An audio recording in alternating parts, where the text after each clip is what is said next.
We left America for Europe. After we arrived, we rented a car and spent a month exploring Western Europe.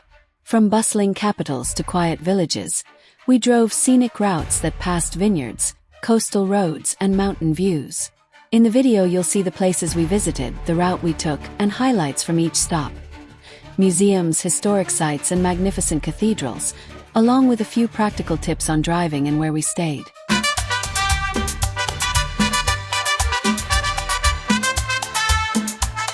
Hello everyone, and welcome to our channel Motorai Couple in USA. We planned this Europe trip for our 60th birthday and visited many memorable sites across Western Europe. It was truly extraordinary. We'll share everything we enjoyed: the architecture, local markets, gardens, and food experiences, plus the friendly people we met and a few unexpected detours that became favorites. We hope our stories, photos, and tips inspire you and help if you plan a similar trip. Please enjoy the video and don't forget to like, comment, and subscribe. We visited 5 countries in Europe: France, Switzerland, Italy, Spain, and Vatican City. First we went to France. From there we traveled to Switzerland and then on to Italy. We also spent time in Spain and visited the Vatican, which is a tiny independent state entirely surrounded by Rome. Although very small, the Vatican is a separate country and is the residence of the Pope. Over 30 days we saw 18 cities and visited approximately 96 places. We arrived in Paris and rented a car there, and we drove roughly 7,000 kilometers, returning the same way. For comparison, driving from Kanyakumari to Kashmir is about 3,500 kilometers one way, so a round trip is about 7,000 kilometers, the distance we covered on our European trip. Because we drove that distance, we benefited greatly from the flexibility a car provides. We could stop for breakfast or lunch whenever we wanted, get out at any interesting spot, and carry all our luggage without the hassle of loading and unloading for trains or buses. It would have been difficult to carry a month's worth of luggage and make frequent short stops on public transport. With our car, we left the luggage in the trunk, hopped out to explore at will, and changed our plans on a whim to visit small towns and scenic routes we hadn't originally planned to see, which made the trip much more convenient and enjoyable. When we arrived in Switzerland, everything was absolutely superb. The snow, the lakes, the waterfalls, and the views. We took the cable car up the mountain and later rode it again to enjoy different viewpoints. And we also traveled on the mountain train to the highest railway station in the world that is built right into the mountain. It was wonderful to see. There was snow and ice at the top of the station. We climbed part way up the mountain and took a full circular ride on the train. Afterwards we visited several museums. One was made almost entirely of ice, and the displays inside were surprisingly lifelike. Walking through felt like being inside a frozen gallery. We returned by cable car and then boarded the Glacier Express, which they described as a panoramic, almost flying view train. Its large windows offered beautiful side and top views. The train was full, and we rode it for about an hour. The round trip showed us snowy mountains and spectacular scenery as it climbed and descended. Along the route there were places where workers had hammered into the rock for tunnels and parking areas. The engineering, height, and safety measures were impressive. We then walked to another viewpoint for about an hour in light rain, with water dripping at the side.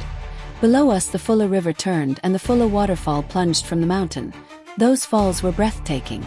We saw the Fulla snow mountain with everything white on top, and caves and crevices carved into the slopes. We walked for about 2 hours. At times the thin mountain air made breathing more difficult, but we kept going. It was very nice to enter each of those caves after putting on warm clothing. After emerging, we realized the altitude was over 8,000 feet where we had arrived and driven, and we stood close to that snowy peak and took many photos. It felt as if we could almost touch the snow.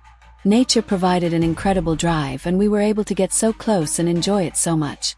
And every town we passed had its own character and warmth, which made the journey even more special. We saw the view from the top. It was an unforgettable experience. We will show that in the video we will make and share.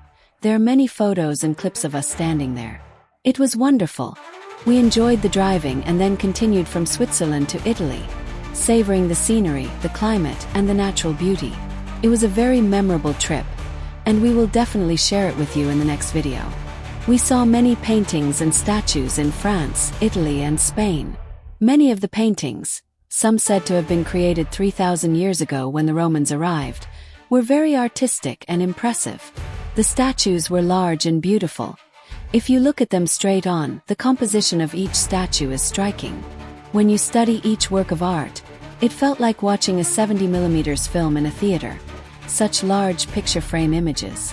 I just sat there watching and felt overwhelmed by it all. The enormous photographs and statues were incredible. Everything was very well done. Later we saw the Mona Lisa in her frame. The painting and the surrounding displays in Paris were very impressive, and we enjoyed that visit a lot.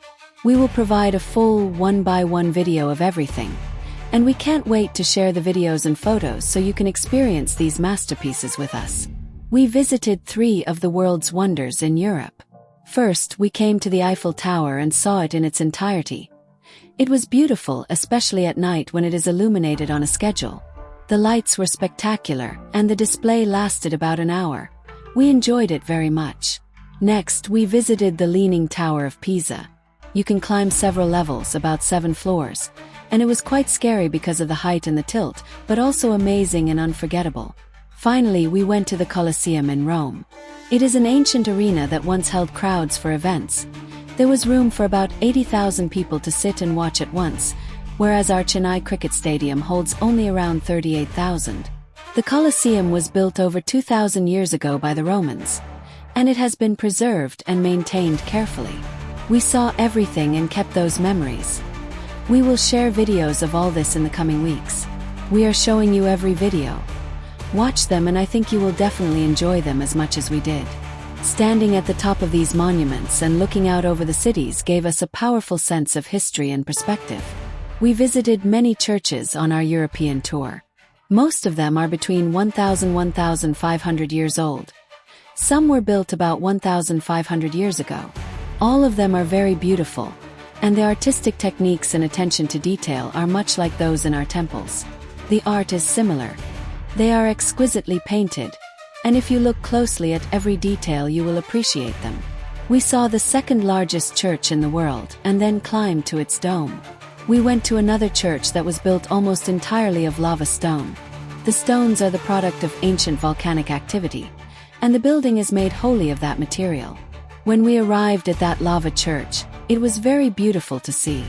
We saw another church with a large dome that has many steps. It was very difficult to climb to the top.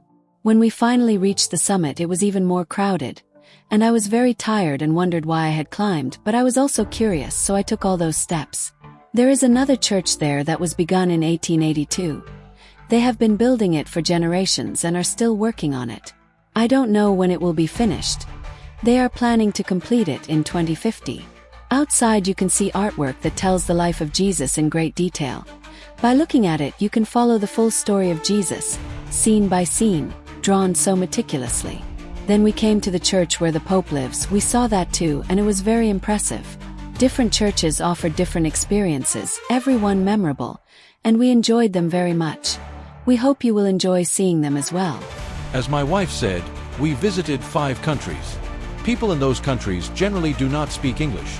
They speak their own languages, which made driving and communicating quite difficult for us. There was no problem when we arrived at Sipi, but when we reached the CPA exit we found many gas stations and a toll booth with no translators available. We approached a toll booth with no attendant, a recorded message played instructions, and we managed to pay and drive through. If you understand, that's fine.